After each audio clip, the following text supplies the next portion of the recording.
انا كنت ماشي عادي في الشارع وشفت واحد كده غريب واقف بطريقة غريبة ونظراته مريبة. فضلت لحد ما رحت اشوف هو مين ده.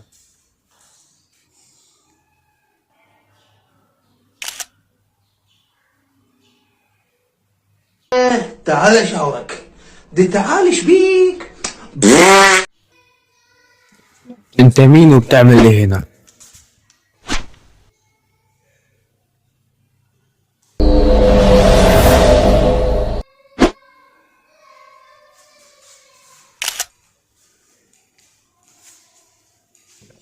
مشكلة الراجل ده غريب جدا وانا ما كنتش عارف اتعامل معاه ازاي ولا اتكلم معاه ازاي. بس بعد ما فكرت حلو عرفت ان مفيش بني ادم بالقوة دي، فاكيد هو عامل نفسه قوي فانا اقوى، فاتصرفت معاه بقوة. مش عايز سؤالي.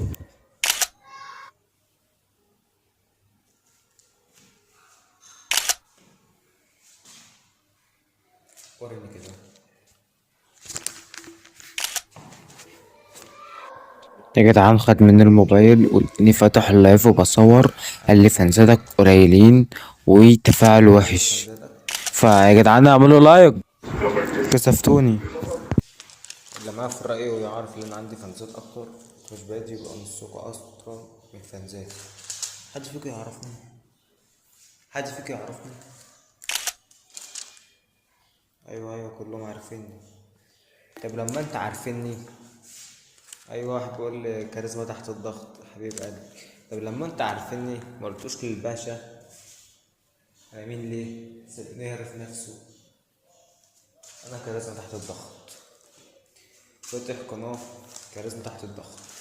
خش على اليوتيوب ابحث كاريزما تحت الضغط هتلاقي قناتي، وانت مش محتاج تبحث لان ده انت دلوقتي بتتفرج على الفيديو بتاعي. فيا ريت تعملوا لايك وسبسكرايب ويبقى لك رأيك في الفيديو، لان الفيديوهات الجاية هتبقى في الشارع. وبس كده يا اخواتي، ده كان موقف من احد المواقف الغريبة اللي حصلت في حياتي. ولو عندكم مواقف غريبة او مشابهة احكيلي في الكومنتات. ما تنساش تحط لايك وتشترك في القناة عشان تتابعني لكل جديد، وتشارك الفيديو لاصحابك تشوف لو الفيديو هيعجبهم ولا لا.